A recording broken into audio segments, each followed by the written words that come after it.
ಅನುಮೋದಿತವಾಗಿರುವ ಲೇಔಟಲ್ಲಿ 2030 ಸೈಟ್ನಲ್ಲಿ ಅಂದರೆ 600 square feet land ಏರಿಯಾದಲ್ಲಿ 3 ಬೆಡ್ರೂಮ್ ಈಸ್ಟ್ ಫೇಸಿಂಗ್ ಸೈಟಲ್ಲಿ ಈಸ್ಟ್ ಫೇಸಿಂಗ್ ಡೋರ್ ಇಟ್ಟು ಕಟ್ಟಿರುವಂತಹ ಹೊಸ ಮನೆ. ಮೈಸೂರು ಮಧ್ಯ ಭಾಗದಿಂದ ಸ್ನೇಹಿತರೆ, ಅಲ್ಲಿ consider palace as the centre of city ಅಂತ ಕನ್ಸಿಡರ್ ಮಾಡಿ ಹೇಳ್ತಾ ಇದ್ದೆ. ಅಲ್ಲಿಂದ ಅಬೌಟ್ ಈ ಲೊಕೇಶನ್ನು ಅಭ್ಯುದಯ ಬಡಾವಣೆ ಇರೋದು 10 ಕಿಲೋಮೀಟರ್ ಆಗುತ್ತೆ.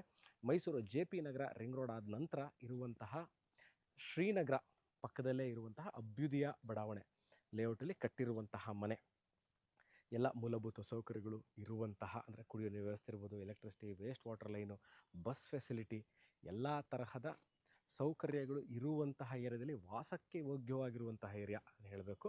ವಾಸಕ್ಕೆ ಯೋಗ್ಯವಾಗಿರುವಂತಹ ಏರಿಯಾದಲ್ಲಿ ಕಟ್ಟಿರುವಂತಹ ಮನೆ ಒಳಗೆ ಹೋಗಿ ತೋರ್ಸೋಕ್ಕಿಂತ ಮುಂಚೆ I just want you people to know how the localities. ಅದಕ್ಕೆ ಒಮ್ಮೆ ಮನೆ ತೋರಿಸೋದಲ್ಲದೆ ಮನೆಯ ಸುತ್ತಮುತ್ತ ಲೊಕ್ಯಾಲಿಟಿ ಸಹ ಹೇಗಿದೆ ಅಂತ ತೋರಿಸ್ತೀನಿ. ಯಾಕಂದರೆ how much the house matters the same way the locality also matters. ಯಾಕಂದರೆ ಭಾಳ ಚೆನ್ನಾಗಿ ಕೇಳ್ತೀರಿ, ಒಂಟಿ ಮನೆನ ಮನೆಗಳ ಸುತ್ತಮುತ್ತದಲ್ಲಿ ಇದೆಯಾ, ನಾವಿಲ್ಲಿ ಇದು ಬಂದು ಈಗಲೇ ತಕ್ಷಣ ವಾಸಕ್ಕೆ ಯೋಗ್ಯವಾಗಿದೆಯಾ ಅಂತ ನೋಡ್ಬೋದು.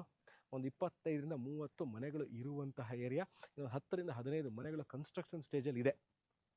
ಈ ವಿಡಿಯೋ ನೋಡ್ತಾ ಇದ್ದು ಇದ್ರ ಬಗ್ಗೆ ಇನ್ನಷ್ಟು ಮಾಹಿತಿಗೆ ನನ್ನ ಡಿಸ್ಕ್ರಿಪ್ಷನ್ ನಂಬರ್ನ ಕಾಂಟ್ಯಾಕ್ಟ್ ಮಾಡ್ಬೋದು. ಬನ್ನಿ, ಈಗ ನಾನು ಮನೆ ಒಳಗೆ ಕರ್ಕೊಂಡೋಗಿ ಮನೆ ಹೇಗಿದೆ ಯಾವ ಥರ ಏನೋ ತೋರಿಸ್ತೀನಿ.